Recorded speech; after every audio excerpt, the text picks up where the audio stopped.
it's like this inherent contradiction. We're super wealthy on one side, like a powerhouse juggernaut, and we are like an economic nightmare on the other side.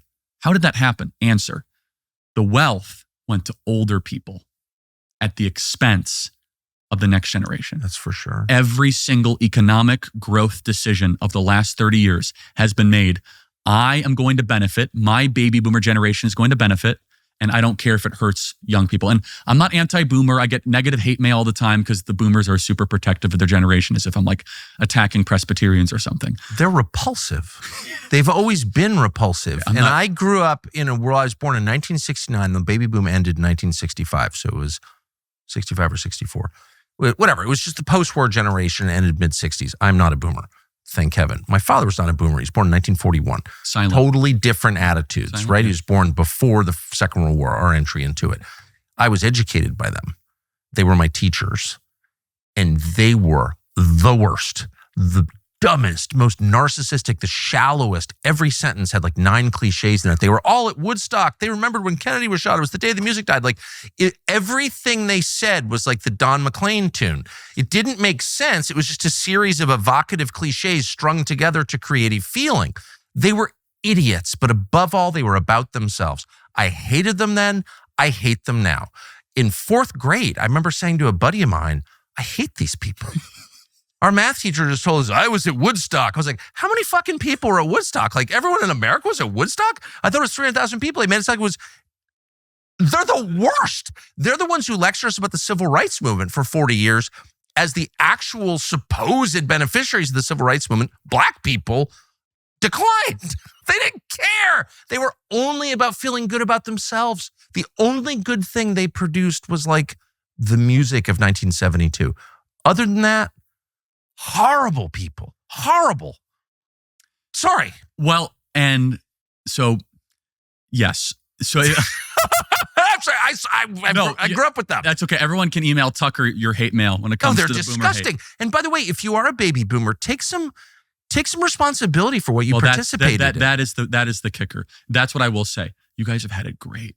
You've had the greatest run. You've had what either Eric Weinstein would call the ego, the embedded growth obligation, right? Ego, meaning things just keep getting better. The market goes up, your house gets more valuable, and you guys are trying to squeeze the last of a lemon, and you are leaving a crummy, unrecognizable serfdom in your wake. Of course they are. And that is, it's bad for you. It's bad for your legacy. It's bad for your nation. They're the ones who went right from protesting the Vietnam War to like making all this money on Wall Street.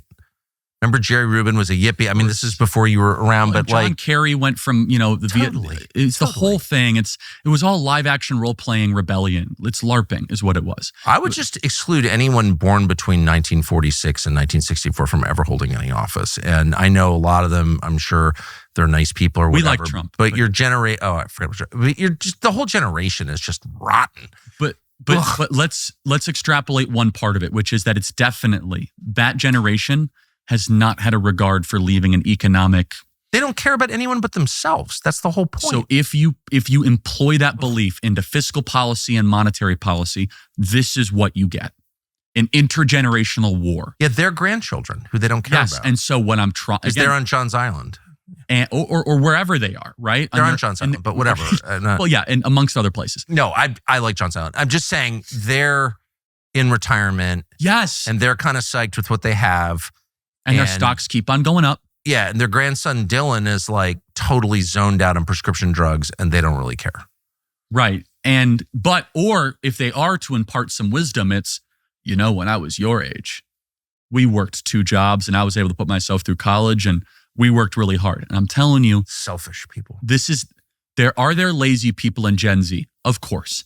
But honestly, the majority of young people I come in contact with, they're working their tail off. This is not a stereotypical lazy generation. I'm sorry.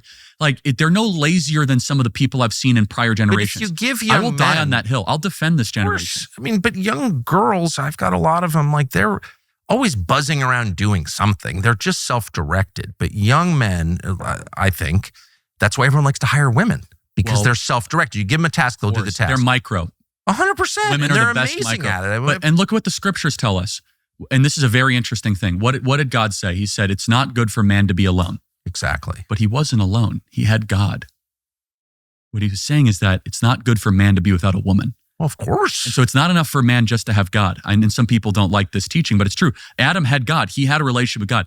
Man, if you look at almost every third world country where men don't feel that they are able to have economic prosperity or any romantic future, you get either revolution, gang violence, or complete disconnect. Or suicide. Which is what we have, right? So it's the most suicidal generation in history. Now, I don't want to paint like a totally negative picture, because there is one really good trend, and it's not because of baby boomers, and it's not because of our leaders.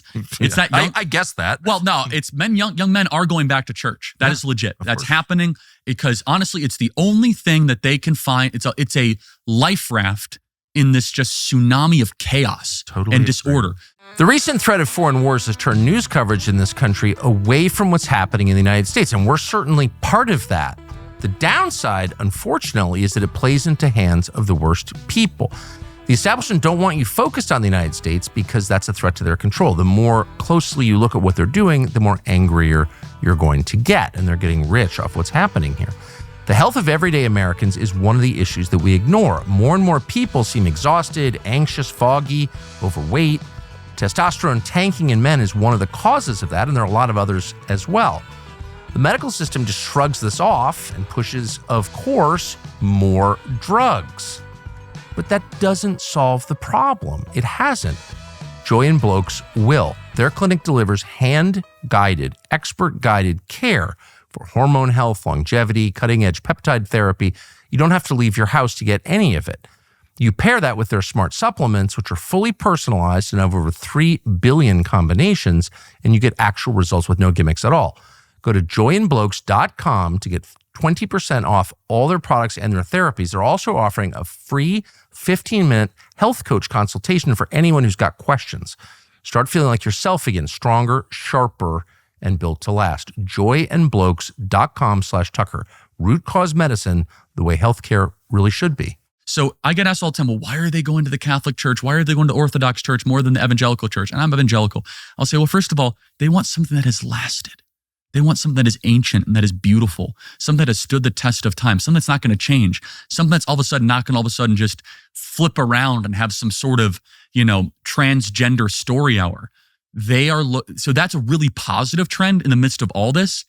So that's my great hope is the spiritual hope that the young men that are lost, and if any young man is listening to this right now, like stop watching porn, stop, smoking weed, stop drinking endlessly.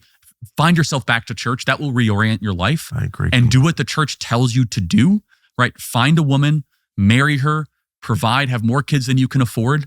That's my advice for young men. Yes. Don't play the victim, even though you legitimately can play the victim card on everything we've said. I agree. The mindset of a victim is parasitic to your soul.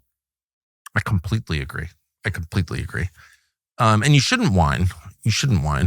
Whining is bad. But that's our job. And just to be clear, so people say, but Charlie, you talk about this a lot from a whining standpoint. No, what I'm doing is I'm communicating to a very specific audience of people in charge that are ignoring this, and they are ignoring what's coming next.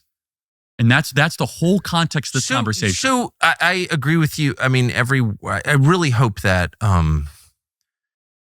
that people are listening to you, people in charge. Thank you. I mean, the president does, to his great credit.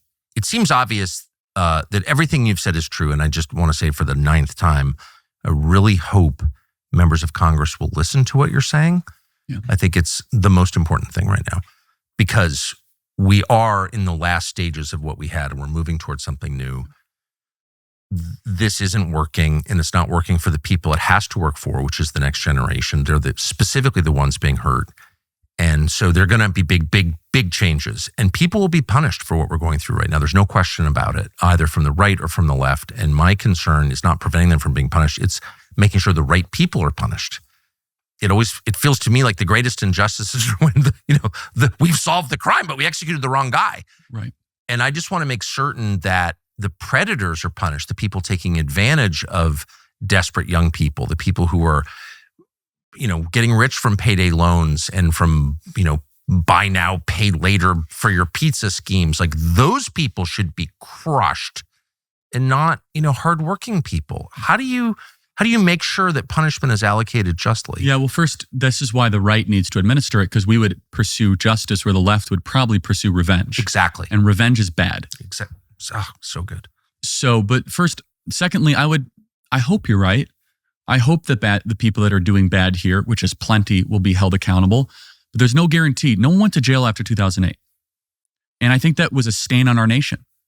I mean, I remember my family having to metaphorically and literally downsize after the 2008 financial crisis. I mean, that was a real turning point, if you will. I had to sell my house. Yeah, and we didn't, praise God, but I remember like we didn't go out to eat for like 6 months. Like it was like a real trimming. And no one... And you remember that. Did you connect? Vividly, I was a freshman in high school. And so you connected what was happening to your family to larger economic forces. Yes, and a lot of millennials, which I'm a millennial, I'm the younger end of millennial, I'm almost Gen Z, have very similar stories as to mine, where they saw their parents have to downsize, trim vacations, cancel luxury items because of macroeconomic events. And I think it's still to this day a stand on our nation that no one went to jail for what happened in 2008. None of the bankers, none of the people were held accountable. And there's a lot that went into that. Obviously, the federal government was heavily involved, but we did the worst possible thing, which is we actually created and we codified the bad behavior by making the incumbent Wall Street banks even more powerful through Dodd-Frank. So it's harder for small and community banks to compete. And then we flooded the zone with cheap money. We went to basically zero interest rates, which then depreciated the dollar, which only hurt the next generation even more. So look, I would have liked to have seen, it's too late now, the statute of limitations is well past, like perp walks for people that helped wreck the economy back in 2008 and 2009. Because there was plenty of material there. So there's no guarantee that justice is coming. But I think this is different. Thanks for watching our YouTube channel. We hope you'll subscribe to it. And by the way, you can hit the little bell on there and get notifications every time we produce a video. We hope you'll do that also.